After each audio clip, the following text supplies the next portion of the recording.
Okay, it's recording now. Hi. Okay. Hi. Hi. How you doing? Where are you right now? I am Exactly. at my in-laws for the entire week. We Oh, arrived on Saturday and we're going to be here until next Saturday. So I'm upstairs in the attic doing a reading. well, so what? Are you in Washington? Yes, I'm in Washington. I'm in Lakewood right now. I don't know where And that is exactly. it's near I'll peek. Seattle. It's near Seattle. Okay. Um, All right. You'll have to break your own rule and take a couple pictures. oh, I mean, it's not much. It's like, I don't know. They call it, my in-laws call it the Fresno of Washington. I live Oh, in really?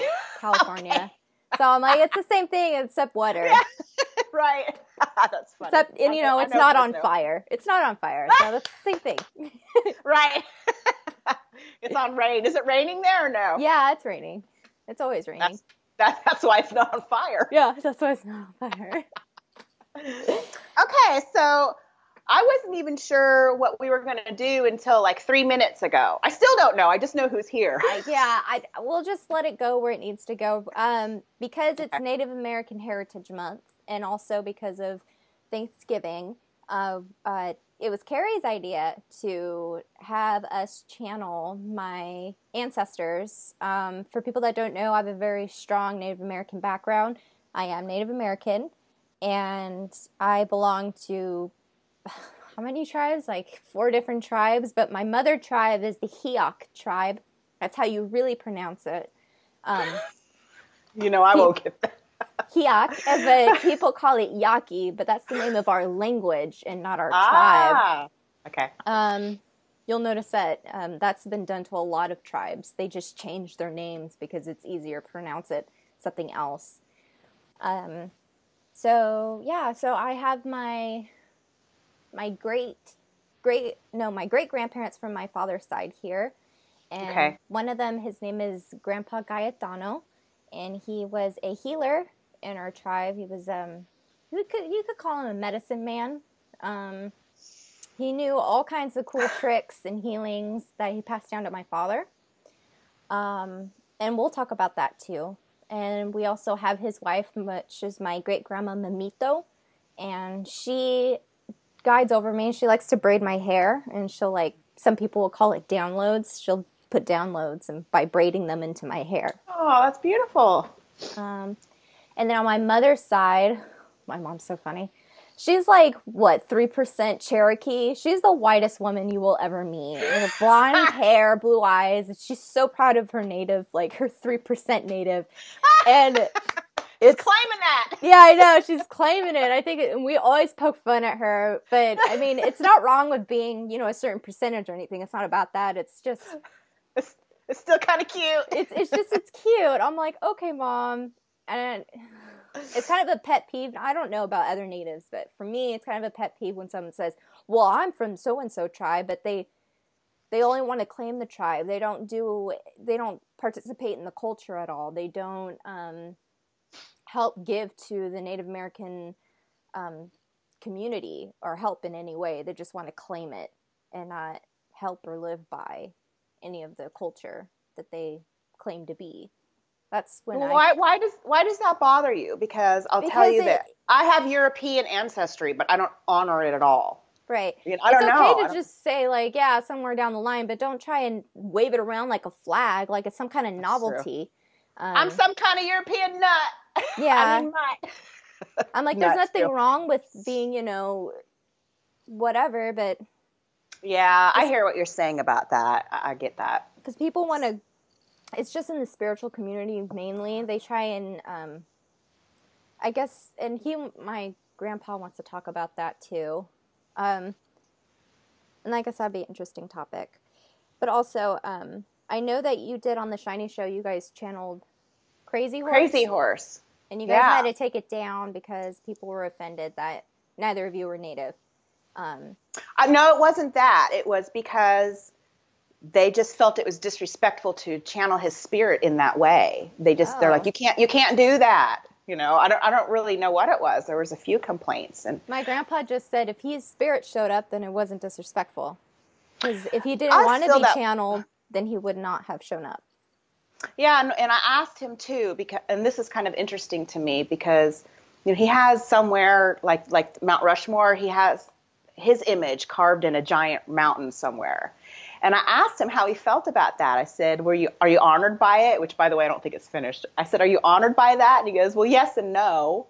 He goes, first of all, I'm spirit, and we just don't necessarily care about that stuff so much anymore. But I am honored that the people love me enough. But at the same time, in order to get that image on the rock, they had to desecrate the earth. Mm-hmm. So it was like, It's a double-edged sword. That's what my grandpa said. So going back to who else is here is on my mother's side, my great-great-grandma is here, and her name was Delilah Whitecloud. And I'll have her tell her story. She's Cherokee. Got a picture of her. She has a cloud. She was like, what was that? She has a cloud. It's a white cloud. Little white cloud, Grandma. Anyway, I tried channeling her today. It was her first time doing it, so it was a little shaky. I don't know if I'll do it for the video. Okay. So anyway, did you want to start off with any questions? Did you want him to just start? Okay, never mind. He doesn't want to start with questions. Never mind that. He wants to start talking. So this is Cayetano. Wait, can I take cuts in front of Cayetano? Yeah. I'm going to go ahead and wrap myself out. I got feely when H mentioned him a minute ago because I have a little personal drama going on, and he offered some really sweet advice, and it made me feel really good. So I already love your grandpa. Yes. Okay, Grandpa, what are you going to tell us? He's smiling. He says, you're welcome. He said when he used to receive visions, and that's why they would go to him when he was alive. And when they're dead, when he's dead, there's people from our family that still talk to him. Oh, wow. I didn't know that. He says my father does it a lot. He said your father's lost, but that's another story. Okay, thanks, Grandpa. Okay, and my dad is a little lost right now. But he's saying like he would receive visions and they would just come to him. He wouldn't ask for them. He wouldn't seek them out. And he says that that's his belief. That you shouldn't seek out your visions. You should allow them to come to you. He said that's, when I was alive, that was what it meant to be fully spiritual. He said, I'll use your language. Even though we called it something else. We called it just being. You're just alive. People try to seek out how to channel. People try to seek out how to get their visions, how to heal. And he said, and that's good and well. It's good to have that interest. But simply just put the interest out there and allow the teachings, allow the energy to flow through you when the time is right. And you'll know when the time is right because you will feel it within you. If you don't feel it, then that means it's not time yet. If you're questioning if you're feeling it or not, then you're probably not feeling it. And you're trying too hard. He's saying it's simple. Just let go. He didn't say let go, but that's pretty much the emphasis, what he said. He's very particular on the word language that I'm saying. And he's saying that just let go and allow. Don't try to be spiritual. You already are. You can't try to be something that you already are.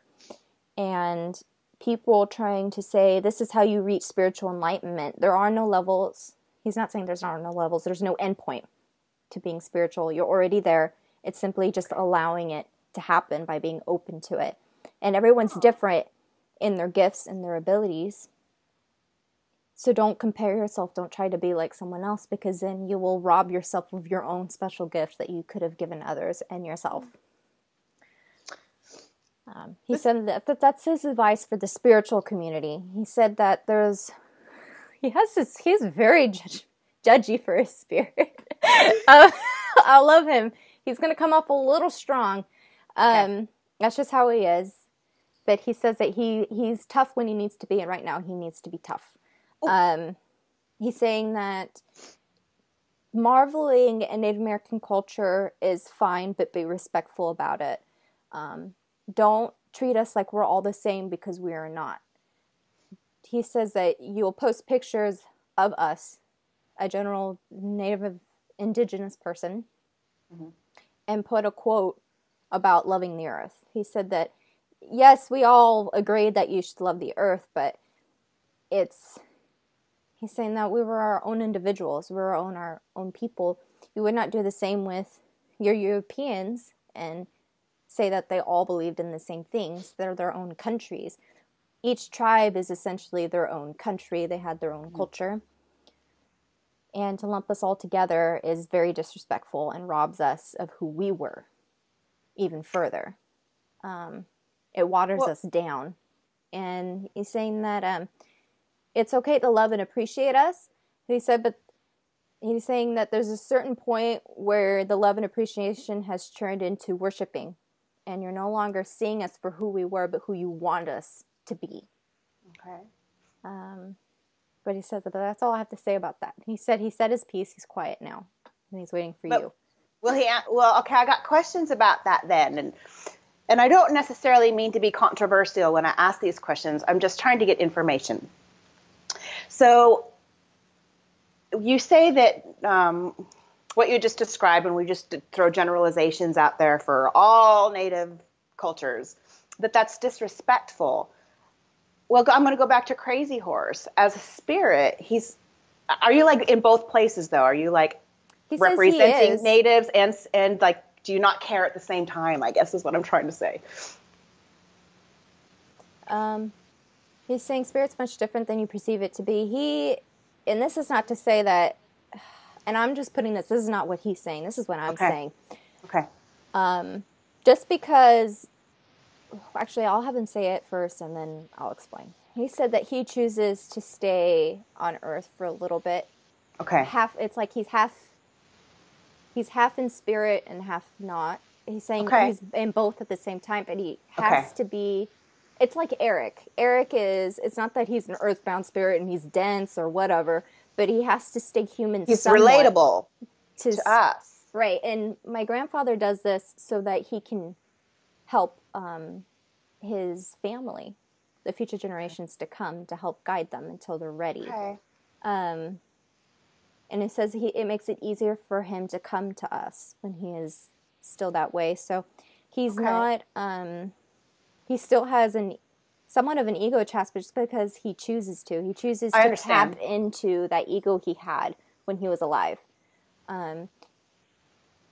So he understands the bigger picture, but he knows that bigger picture doesn't matter for the humans that are incarnated, regardless. That was perfect. That was so cool. Because we all say this is just a hologram. It doesn't matter. But we're experiencing it and we're living it. So right now, this day, it matters to me. Right. I feel pain or joy right now. Right. So it matters to me. Yeah. So he's saying it does matter. And he's saying it, and he said he can't speak for all Indigenous people because everyone has their own ideas. Mm-hmm. But this is his idea, and this is how he felt when he was alive. That people glorified Native American culture, but yet they would turn their backs and not try and help us. Or would just want to participate in the culture, but not understand what they're doing. Like they will use burning sage and the feathers, but they don't understand what that means when they do it. They don't know where it comes from. They don't know that not all tribes even participate in cleansing that way. Or like when I got upset that you had your feather, and I was like, you didn't earn your feather. But he's saying that he's telling me to calm down. But that's okay. Lay it on me. I have my own controversy to lay back at you, so I'm comfortable. Go ahead. He's saying it's okay for her to have her feather as long as she understands where it came from, where the symbol came from. And he's giving me his own lesson about how I shouldn't take it so personally when people try to participate in Native culture. Instead of educate them on where it came from, instead of being upset about it. I got to agree with him, and it's not that I think you're wrong, but because I love you so much, I see how angry it makes you, and I feel like you cause yourself suffering. Because I'm going back to that whole spirit thing. Ultimately, we know this. The higher selves, they know that there is no right or wrong, there just is. This is just an experience. So for you to take it to heart and be so hurt by other people having what I'm going to call an innocent Thanksgiving celebration at the elementary school, they're just trying to have a party. Oh no, I don't get mad about that. I just want them to know the truth behind it. And it doesn't mean that I'm raining on their parade. And some people will perceive it that way. But I enjoy my Thanksgiving, but there's also a part of me that's also solemn about it. And I don't expect other people to be solemn about it either. I just want them to recognize the truth behind it. Still enjoy your Thanksgiving, but understand what it is, the meaning behind it. Well, do we have to, though? Because I don't give two shits about Jesus's birth. I'm sorry.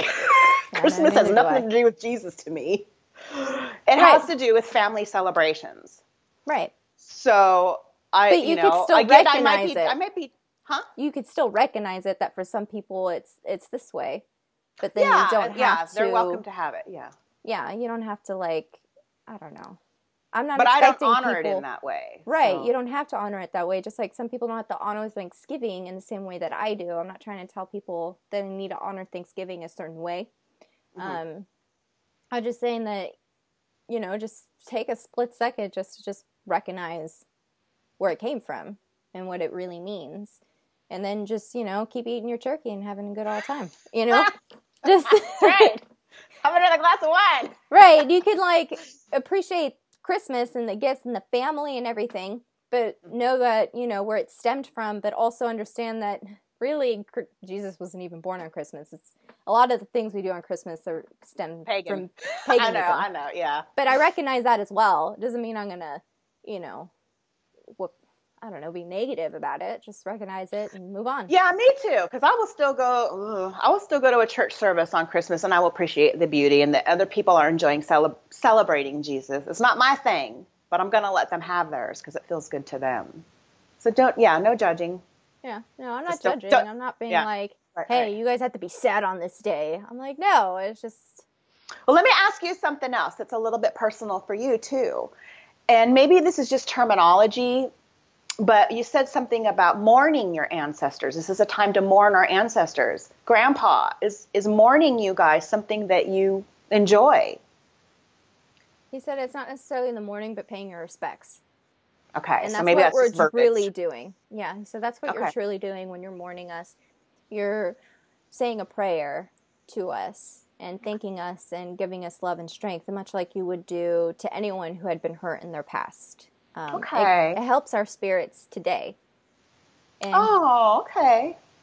And he says that a lot of us are still healing from what has happened before. Even those that have moved on still need help with their healing. And he said that that's why there's a lot of natives who are alive today that are quite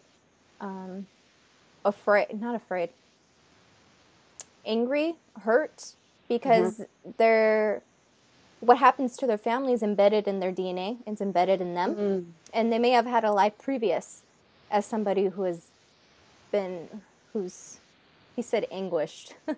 Someone who's been anguished back then. And that stays with them. So saying a prayer, showing your respect helps to heal that part of the past. You know what? Ironically, this is a little bit funny, but something that stuck with me, you know, remember Mimi, Psychic Punks? She channeled Christopher Columbus. And what he said was that he is still getting so much hate for what he did. He was kind of innocent at first. I don't know if he was or not, but anyway, all the shit that happened in his wake, he's still getting the daggers from it. And he's like, come on, guys, leave me alone. It's like been hundreds of years. I'm done with that stuff. But that was so interesting to me that they still feel whatever energy we throw at them. Yeah. So, you know, the memories and the honoring or the mourning or whatever word you want to use, it's trippy to me that spirit can still receive that energy from us. He said that's why it's so important. It's crucial to pay respect to your ancestors because it can help them and to pray for them, even for the ones that you didn't know. And a lot of cultures do that. They have, I really don't want to fuck up saying this, but you know, the Day of the Dead for Mexican culture, I think. I believe so. Yeah, let's go to Mexico. That's it. They have a whole day dedicated to that. And remembering their ancestors. My tribe, every tribe's different. My tribe, we live every day to respect our ancestors and do what would please them. And we do so by honoring our culture, honoring ourselves and honoring, for our tribe, it's just honoring ourselves and our culture. And even though we're talking mostly about, the indigenous Americans, this does go across the board. You just mentioned Mexico. And, when we go into our nail salons, they got their little shrine to their Buddha or whatever. They give them food. So even though we're talking about this one, it is universal, I believe. He says having a culture is important. He said why is it important? He says it keeps you involved, it keeps you grounded, and it can help build unity, which is what we lack. Oh. He says that it becomes difficult when you try and compare one culture to another, but recognize the similarities there are in all cultures. I'm going to say that again. Recognize the similarities in all cultures. I want everybody to double think that. Sounds like a silver lining we're trying to find in that one too. He wants to talk about some of the medicine he used to do. Okay. He said that he would make specific teas for problems, and he said most of the time he wouldn't know what he was doing. He would just feel for the answers. He just knew this person needed some honey with lavender and some sage, and mixed with I don't know what this plant is. It's something he grew. I do. Just kidding. It's not weed. Just kidding. It's not weed. But he'd make a lot of teas for people, and then he would make a lot of powders. And he says that what he would do is he could curse people. He said he would curse them if needed. He offered to make a curse for me earlier. I love that. And I've seen this do them once to somebody. He blew pink sand into someone's face. Ooh. And someone was doing the reading for me, this medium. He blew pink sand in her face. And she said, "Oh my God, he just sent me like love or whatever." And I was like, "No, he didn't." And I was like, "We have to end this reading now." That's so funny. And she was like completely off about everything about him. So he was giving me a warning, like, don't trust her, because I knew what blowing in this, it's not like he really cursed her, but it was like, that was the warning. Right. But there's a healing that he passed on to my father that my father's done for me. There's a couple of them.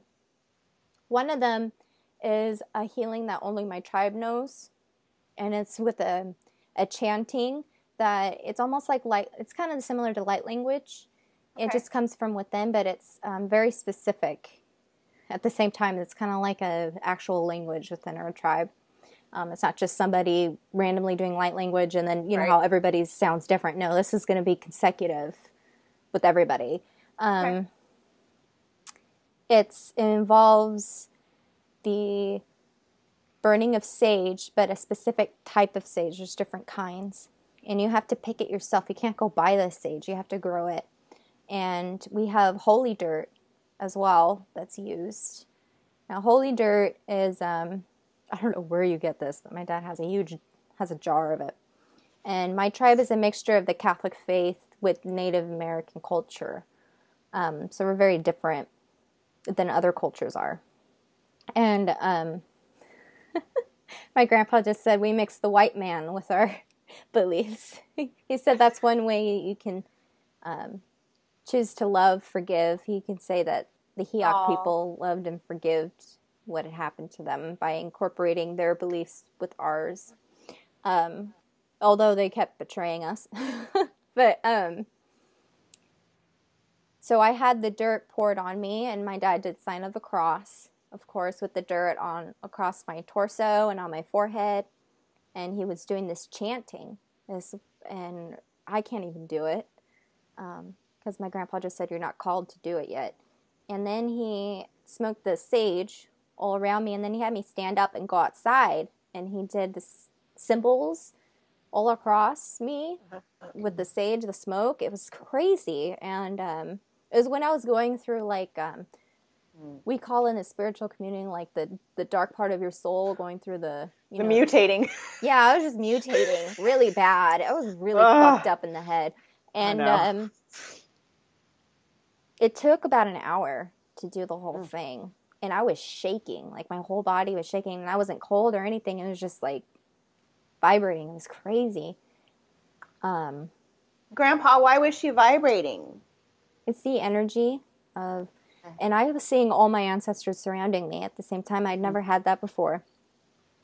And she was cleansing out all that was in her. All the yuckiness is what he said. All the yuck in her. The black muck. And it causes the body to shake when you cleanse that. But it was also a protection at the same time. So my dad said, I put a protection around you. Whatever happens to you, if anyone wrongs you, it happens to them tenfold. And my grandpa's nodding his head saying, yes, this is a very typical protection we put around our people. And he said, especially since you're opening yourself up to a lot of people, whether alive or not alive, you're opening yourself up and you need that extra layer of protection from your ancestors. So I'm always like, be careful what you do to me, because they're going to come after you. No, is that true that you need extra protection? Because I always live in this place of like, I'm all right, I don't need any, I'm good. He says he believes that you do. He says that you do. I don't. Like you, I agree the same thing. But I'm open to, makes my dad feel better. Like, he helps me. Yeah, I'll bring it. If you want to give me some more sparkles, I'll take them. Yeah, right. I'll take them. And and it's love. They're doing it from a place of love, and who couldn't use a little bit more love? Right. So it's just an extra hug that's permanently around me, I guess. I don't that is such a sweet way to phrase it. I love that. I don't believe that whenever someone wrongs me, they'll get a counterattack or whatever. It's 10 times over. It's not like Pokemon or Yu-Gi-Oh, it's but my grandpa greatly disagrees with me. He believes in it, and he says, as long as you allow it, then, oh my God, the sun is coming right in right now. I know. I was like, you got shiny again. Hold on. Don't lose your ears. Okay. Oh my God, the sun. Oh my God, I'm really sorry about that. There we go. So much for the Washington rain. I know, this huge layer of sun. Maybe it's a sign. But yeah, that was his magic. And then another prayer, he does prayers. So they would light candles, and the candles with the saints on them. So this is kind of like the combination of our culture with the Catholic faith. Okay. And what we would do is you would do the chants and prayer for protection and love for whatever loved one that you have in mind. My dad would do that with all of me, my sisters. When we reached a certain age, he would pray that we would find a man that would be right for us and that would love us unconditionally. And it's kind of like a layer of protection. And my grandpa says whatever prayers anyone would do for a loved one, it's the ancestors that take care of it and see to it. Is it the same with every family? No. He's saying with them. And can I ask a question? Like, okay, so Dad is setting these intentions and casting love spells on you and stuff. How much power does Dad have as opposed to you or H in her own life? Like, how much? Dad can throw spells all day long, but he's giving a scenario. Okay. He said he's giving a scenario. Say my granddaughter has a lack of love for herself and she keeps choosing the wrong man. Okay. Like so many others have done before. The layer of protection is to help open her own eyes. And that's what we would do. We would not bring a man to her because she is not ready to see this man. We would help her to become ready to see this man. That would be right for her. Okay. And that's how it would work. That way, once she's open, we wouldn't even need a prayer for that to happen. We would be willing to help her regardless. But someone has asked help on her behalf. And since we are her family, it is not interfering. It's us loving her as we would if we were alive. We would come in and we would say, this person is not right for you. He's saying it's no different. Just because we have passed on does not mean that we don't still hold the right to interfere when needed. And he said, and we do so lovingly because we can see the bigger picture, so we know what needs to be done, what doesn't need to be done. We know when to interfere and when not to interfere. Sometimes interfering just makes it worse, but because we're at the position that we're at, we can see which way our interference works, how we should work a specific way. He's saying, so call on your ancestors. They can truly help you. It doesn't matter what culture they're from. They can all help you from, and you can have the safety net and the comfort knowing that they're your family and not a spirit that you are not familiar with. He's saying he would always call on his ancestors first. It's just a preference. Some people call on their angels first, or you call them your spirit guides, but all your ancestors are automatically your spirit guides. That makes sense too. I want to go. I'm so emotional right now. Sorry. It's okay. He calls you the crier. I am. I'm such a big baby. I'm so feely. But I wanted to go back just a little bit because I really like what you said, Grandpa, about allowing. He gave you a name. What? He said the running river. What's this?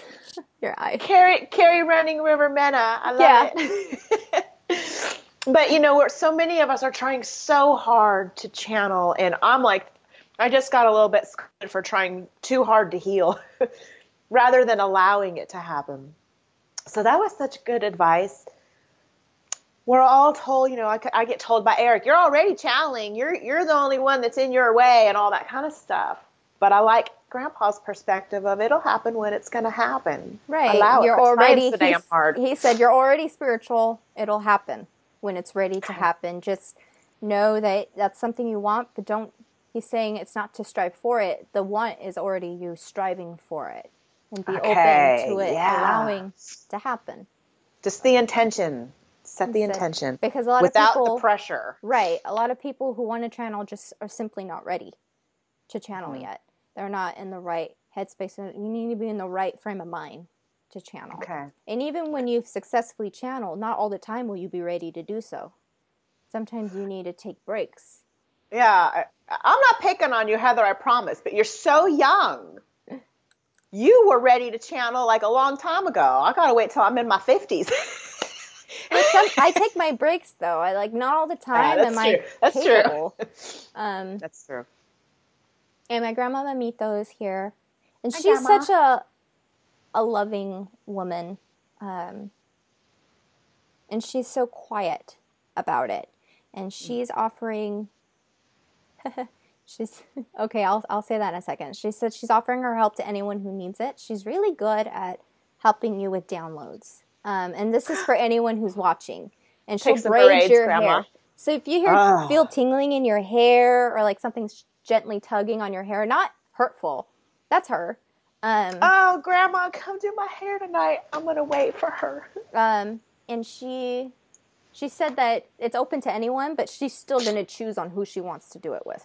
Okay. So it doesn't mean that it's going to be for everyone that wants it, but just say if you're open to it, Grandma Momito, then yeah, she wants to help others. So she said when she was alive, she wasn't as vocal about her gifts. Everybody put it on my grandpa Cayetano, even though his wife was just as gifted. She was much more quiet about it, and she wished that she wasn't. And so she's kind of encouraging anyone who feels shy about their gifts to really open up. Don't be like her, where she passed on, and then she later regretted it for a little bit when she passed on. That she wasn't as open about it. She didn't take the risk. She was too scared. She was afraid to be wrong. She was afraid she might hurt someone accidentally, and she's learned that if it comes from a place of love, it can never be wrong. Oh, that's so awesome. What great advice. Thank you. Yeah. Keep going, Grandma. That's all she has to say. She's very sweet. She's very calm. I could show pictures of her for people. Did you know them, Heather, or did they pass before you were born? They passed before I was born. My nephew, who's about to be born, he's going to be named after my grandpa. But they passed way before I was born. I'm going to bring in she's my great-great-grandma, Delilah.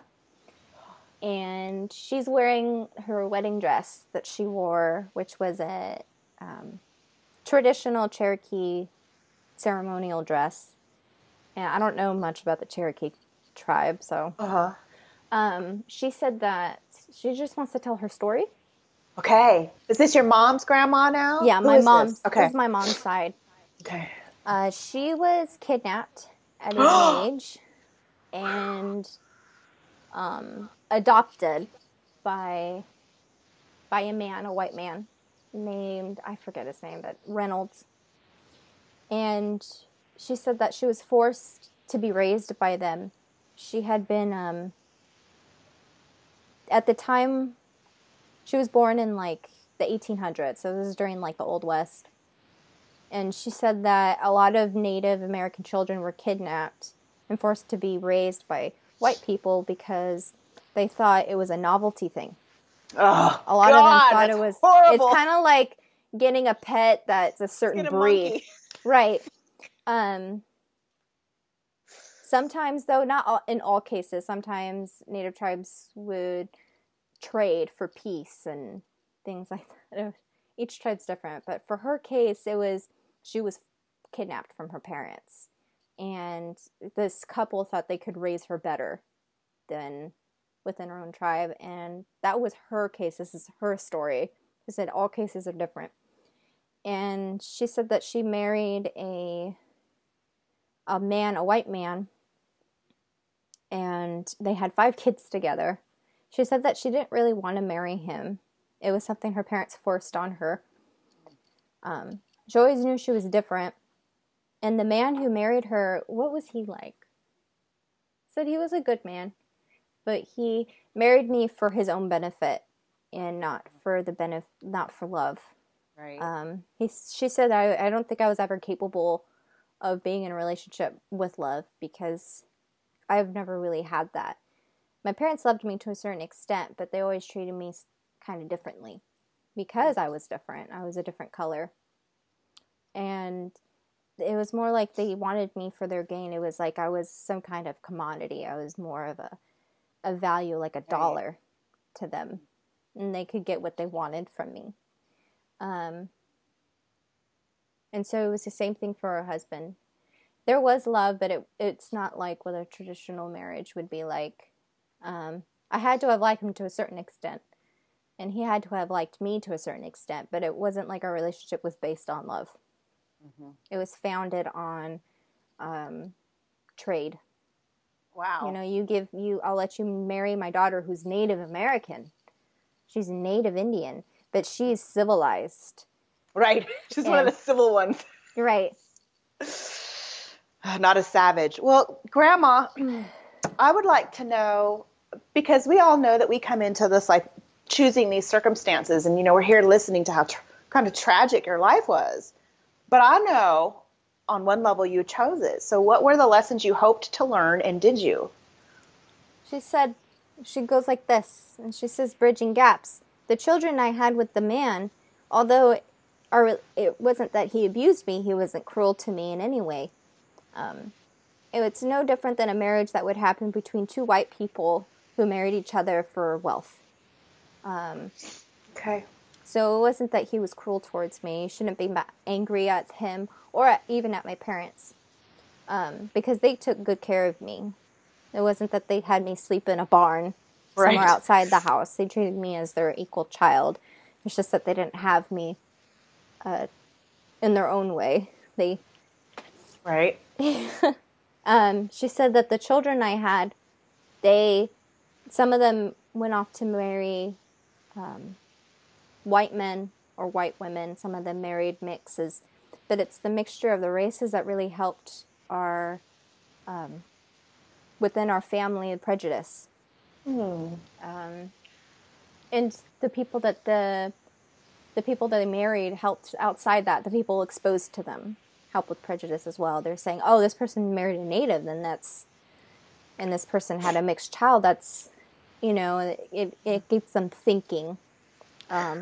Every small action anyone does, it helps to open up someone's mind just a little bit further, even if they're not directly involved. If they witness it, it helps to open them up a little bit more. And she said that was her job. That's what she chose to do. She said in the long run, I chose to go down this life path because I knew what it would happen. I knew it would open up doors and allow for a mixture of a race. It's not about race, it's about humankind. Yeah. And it helps us become more one instead of us becoming different. And she said eventually humans are going to let go of race. And she said because within each race there's always those people that think it's wrong to mix different races, to marry outside your own. And she said it's not marrying outside your own, you're marrying your own kind. And she said, she put her hand on my shoulder. She's like, no offense to you, because I'm married to an alien. I know, that's what I'm thinking. You're married outside our damn species. She said that's right. She said, but that's the next step, marrying another race entirely, marrying another species is what she's talking about. That's the next step. But we first need to heal our own kind within our own species and to get over the fact that race exists.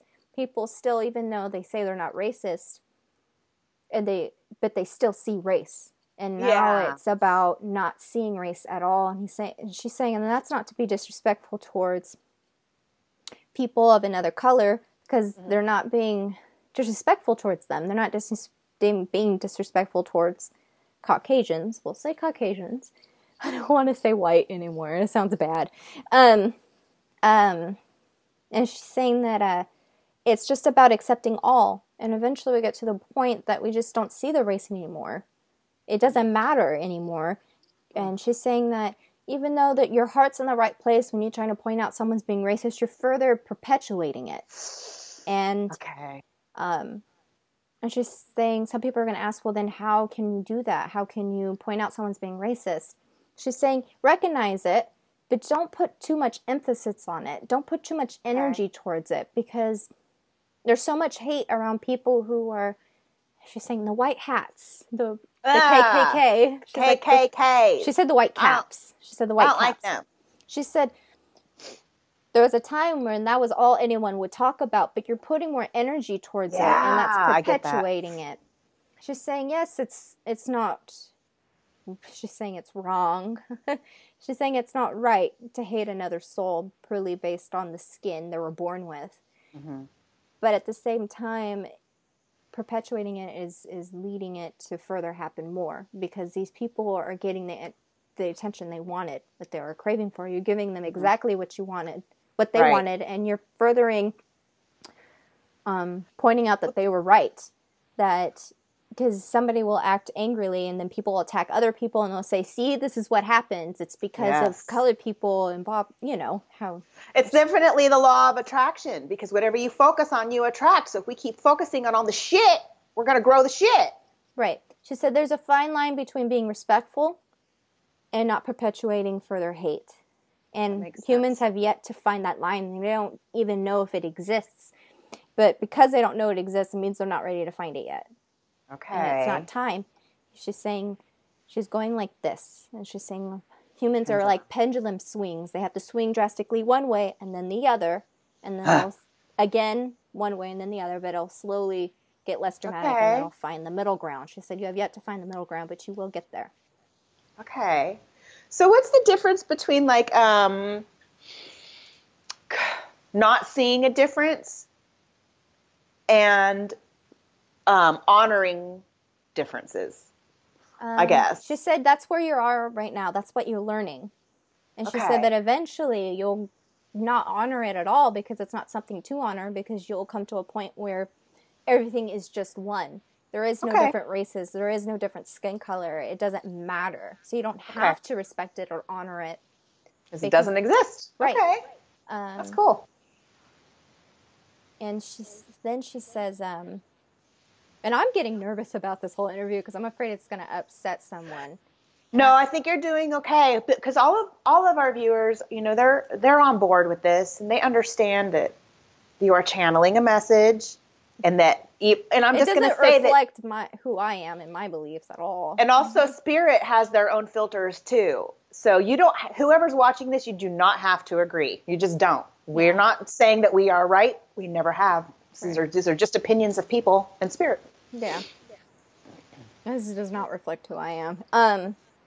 Anyway, she's, I lost track of what she was saying. Never mind. Do you have a question? Sorry. For her? I don't know. I don't know.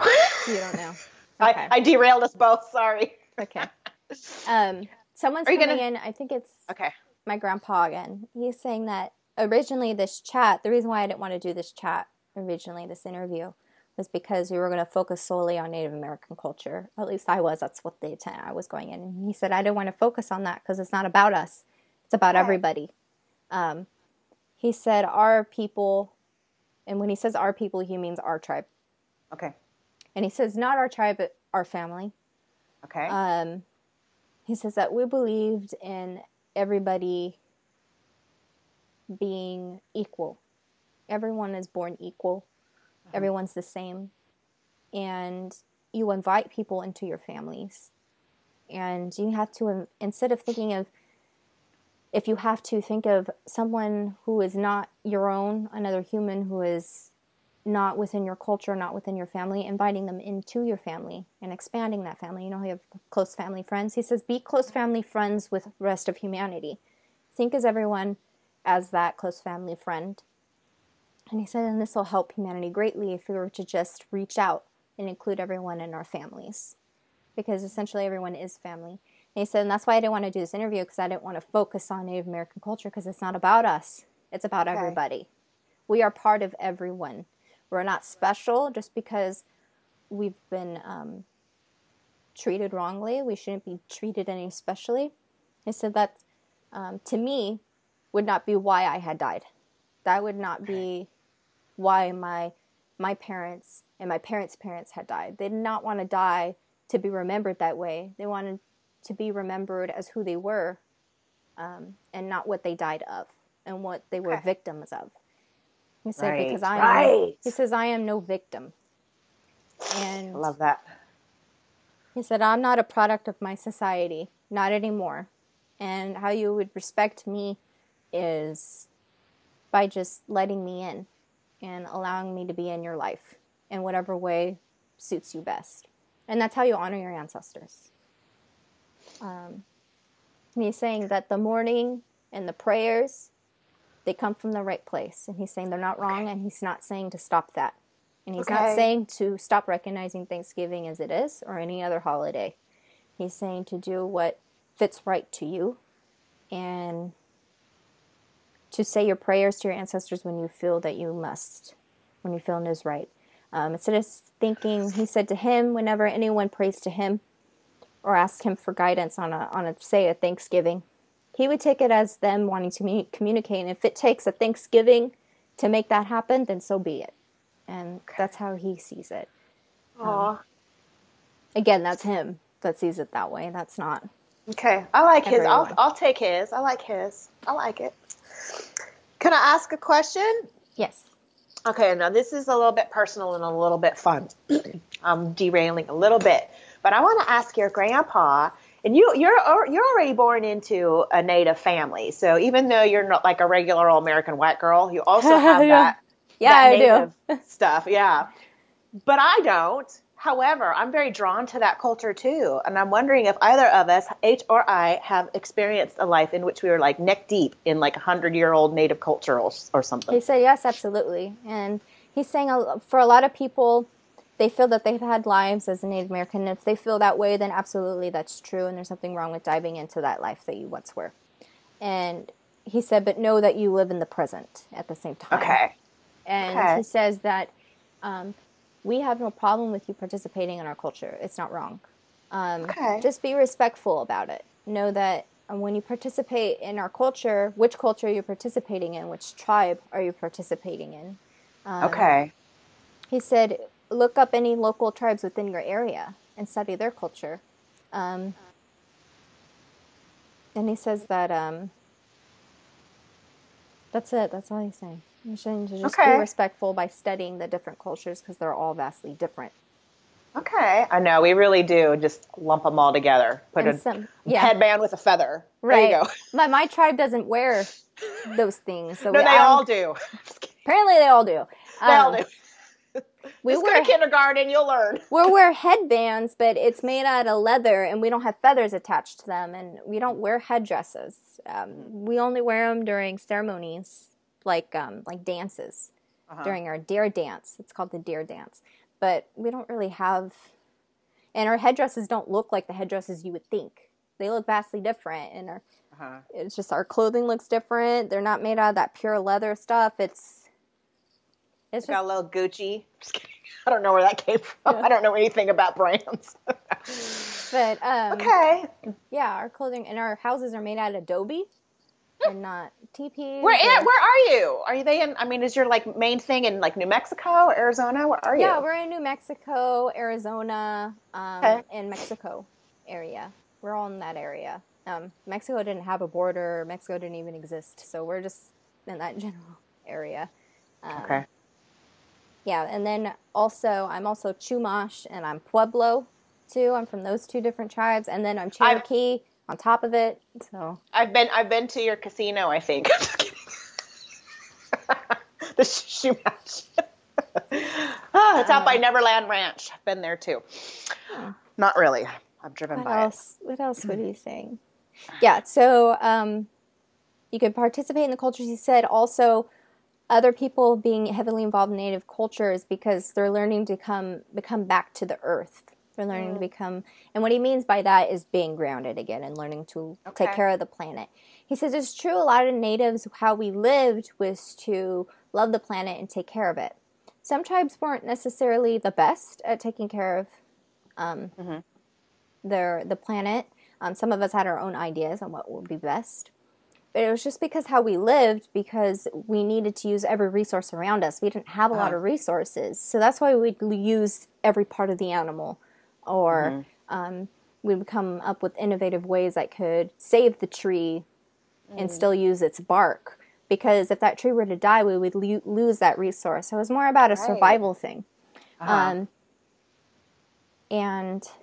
he says that for a lot of people, becoming more involved in Native culture and cherishing it is more about them learning to cherish the planet, which is what we need to do. You're coming back towards the planet, and your best way to do that, your best reference, is Native American cultures, Indigenous people.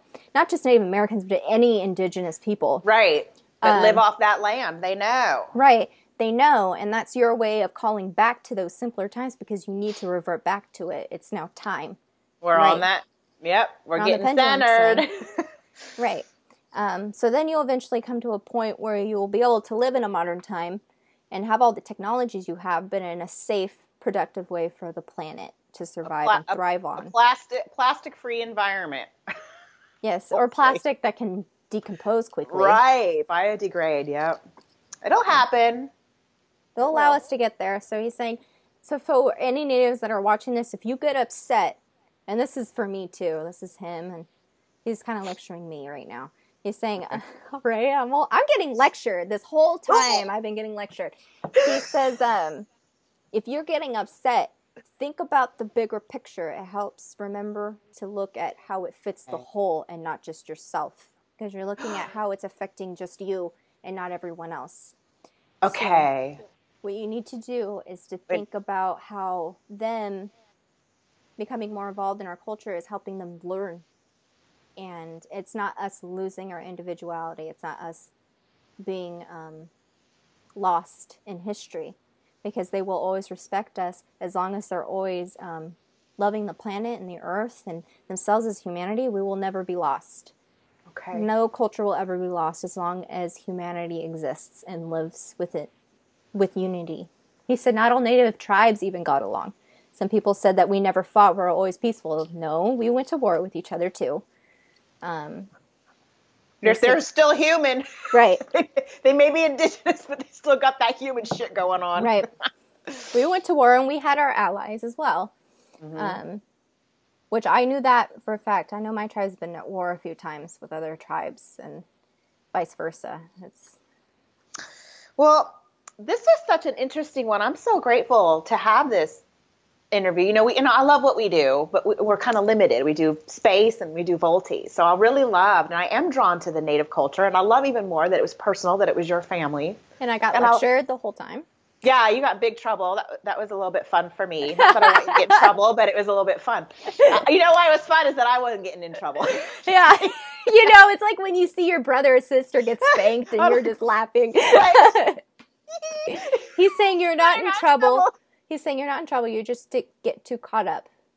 And you get passionate, and your anger, even your anger comes from the right place though, because you want to defend and protect, and it's not just it's not just out of hate. It's truly from a place of love. Mm-hmm. So anything that comes from love can't be too bad. Yeah, and it also helps with my channeling. The fact that I can channel something that's totally against my belief, it didn't affect my filter. So you didn't have your filter. Good girl, you did it. I got lectured by spirit, and I allowed it, and they didn't agree with me. That's fine. My own ancestors. You have evolved. All right, should we wrap this up? I have no idea how long we've gone. We've gone about 55 minutes, almost an hour. Oh, good for us. Yeah. I just hope this is respectful to everybody, but then at the same time, I'm Indigenous, so why wouldn't it be respectful? But at the same time, I shouldn't assume, I don't want to insult anybody. I don't think you will. I think we have a great fan base that is so incredibly supportive of both of us. So on that, can I go ahead and give myself a little bit props so I could get some more support? Yeah. Okay, well, I think some of you have seen my new show, Silver Linings, and there are actually quite a few YouTube channels, Silver Linings. So you have to look for a pink sunset with a black tree. That's I can put a link. I'll put a link to it. Yeah, let's do a link. I'll give you the link to link. So check out my show too, because you know what? My next guest is going to be H right here. And can I tell what we're going to do? Yeah, go ahead. I think you know what we're going to do, but I want to talk to future Carrie, like this Carrie, not an alien Carrie. I want to talk to me in like 10 years. Okay. But I don't want to spend too much time on that because I don't think she'll give too many secrets up. No. What I really want to do is talk to Brothel Me. Ooh, yeah. I want to find out some stories about that Wild West because we know so many people that have claimed to be in that life. It's trippy. So, okay, so Silver Linings, we're going to put a link, and H is going to come on being my next guest. Anyway, okay, so check me out. I'm also so proud of you for doing that. You're finally doing something on your own. It's your own thing. I've been telling you, I don't know if I told you, but I always thought it. I'm like, she needs to do something on her own. Well, you know what? Let me touch on that a little bit because for so long, I was in a place where I needed to be led. I needed people to, not necessarily tell me what to do, but I didn't have my power yet, but my power has been claimed. So, just like Grandpa said, allow, things will happen when they're meant to. Mm-hmm. So I'm at that place. So thank you for being proud of me. I'm pretty proud of myself. Yeah, and you've been so supportive. You never made me feel like I was abandoning you or anything like that. It's just been nothing but love, love, love. And that's from everybody. I've gotten so much love and support. So Running River. That's what he's saying. Running River. Thank you. Also, before we go, I want to talk about the Stardust event that's coming up. I know, the ticket sales slowed down last time, too, because it's, Christmas time. People are the big buzz. Yeah. But there are 10% off right now until the end of the year. So you're going to want to,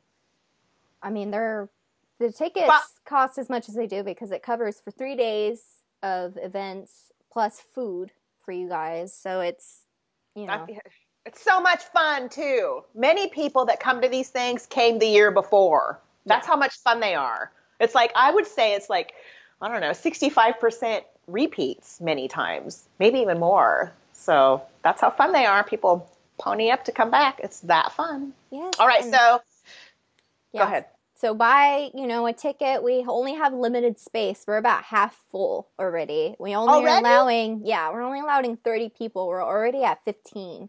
So you're going to need to if you are planning to go, buy your ticket now. We're almost out of spots in the house, and it's so much cheaper to just sleep at the house than to get a hotel and rent a car or having to depend on someone to give you a ride to the house. And it's a huge sleepover. It's a party. There's bonfires. It's so fun. Exactly. And then it's all about aliens. Last year, some people saw the Sarsar out in the desert running around. Their light up suits. They just look like dots running around, but me and another, I always talk about this event because that specific occurrence because it was such a huge deal to see them out there like that. And they were showing off how fast they could run. They would zoom by real quick and you would be like, did I just see that? Because it was so quick. and me and this other person saw Sam's legs, like his stride, running out there. And Sam and I got pretty close to each other, almost like a mile apart, and I could see the outline of his body out in the desert behind this bush. It was crazy, and so many people had experiences with them. No, they're not going to come down with their ship and be like, come with us. And I thought we were going to dance naked by the fire. That's what no, I'm just kidding. No, like, it's not going to be like that. So many people thought it would. And I know. And I can understand where that came from. You know, I can understand. I don't know if it was anyone specific who said it was going to for sure happen or what, but all I know is that I could see why someone would assume that. But they were ready to go. They were ready to go move on base. They thought that this is their big opportunity to go. And I can see that, you know, you and I had maybe misled some people in that regard, because we didn't say for sure that, you know. We didn't. I honestly didn't know. This is the big expectation I thought would happen, is that I'd see them from very far away with a light behind them, and I could see their silhouette, see how tall they were. Put your arm down. Put your arm down. Put it down. Keep it down. Keep your arms down. I'll explain to you later. But just try and keep your arms down as much as you can. Don't let them. My armpits. Yeah. I didn't want them. They're wet. My God, look at how sweaty I didn't want you to be embarrassed. Oh, no, wait. I'll be Catherine, Mary Catherine Gallagher. Oh, yeah. For people that don't know, that's from a movie. It's from a comedy. Even beautiful people like me get sweaty armpits. Anyway. All right, I think I'm done with this video. How about you? Me too. I don't want people to feel, that's why I feel like I need to say it, because I don't want people to feel like, maybe, I feel like it was you and I who probably led people to believe that, because I just didn't want them to. No, Heather, we didn't. We did not lead them to believe anything. We didn't give them anything. So they let their filters take them where they wanted to go. Because not everybody believed that was happening. And that's okay. You know, we all have a different thought of what's going to happen. We had no idea. Right. So I'm just going to say that now. You know, it's most likely it's not going to happen, like a 99% chance that they're not going to come in and walk up to us while we're around our bonfire and just sit down with us or anything like that. So, yeah. Although, you know what was really cool, I got to brag, is that that was the first time that I got to see H trans channeled Avery for me. And so we got to kind of meet in person, and that was so magical, so special. I get that gift from you. Oh, so and Gwynny's going to go, and I'm going to, what I mean by that is I'm going to trans her, Gwyneth, the teacher, and she loves to give hugs, so I'm going to get a hug by her. I'm going to bring her some spinach leaves and cucumber slices. Okay.